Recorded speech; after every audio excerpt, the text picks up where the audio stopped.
অবশেষে কানাঘোষা, আলোচনা, গুঞ্জন সবকিছু সত্যি হলো। রুমি আল কাহাতানির দাবিও সত্যি হলো। বিশ্ব সুন্দরী প্রতিযোগিতায় যাচ্ছে সত্যি সত্যি সৌদি আরব। রক্ষণশীল ধর্মীয় নীতিনৈতিকতার দেশ সৌদি আরব, সেখান থেকে সুন্দরী প্রতিযোগিতায়, তাও বিশ্ব সুন্দরী প্রতিযোগিতায়, যেখানে কিনা ছোট ছোট পোশাক পরতে হবে, বিকিনি পরেও শর্ট দিতে হবে। সেই আসরে সৌদি সুন্দরী রুহি আল কাহাতানি অবশেষে অংশগ্রহণ করতে যাচ্ছেন।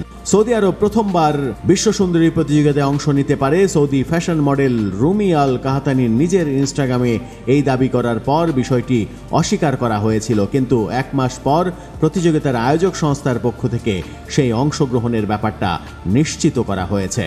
মিস ইউনিভার্স অর্গানাইজেশনের আন্তর্জাতিক সম্পর্ক বিষয়ক সমন্বয়ক মারিয়া হোসে উন্ডা এ সপ্তাহে বার্তা সংস্থা এএফপিকে এক সাক্ষাৎকারে বলেছেন, তারা সৌদি আরবের ফ্র্যাঞ্চাইজি প্রতিযোগী হিসেবে সম্ভাব্য প্রার্থী বাছাই করতে কঠোর যাচাই বাছাই প্রক্রিয়া অনুসরণ করতে যাচ্ছে। তিনি বলেছেন, খুব শিগগিরই এই প্রতিযোগিতার জন্য সৌদি আরবের জাতীয় পরিচালক নিয়োগের বিষয়ে সিদ্ধান্ত হবে।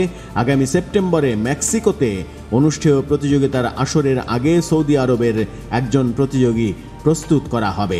সৌদি আরবের প্রতিযোগী রুহি আল কাহাতানি নিজেই হবেন নাকি অন্য কেউ হবে সেটি এখনো চূড়ান্ত নয়, তবে সবকিছু মিলিয়ে খবরটা সত্য হতেই চলেছে। সৌদি আরব মিস ইউনিভার্স প্রতিযোগিতায় এবার অংশ নিচ্ছে। বিশ্বের সবথেকে বড় 2 সুন্দরী প্রতিযোগিতার একটি মিস ইউনিভার্স, আরেকটি মিস ওয়ার্ল্ড।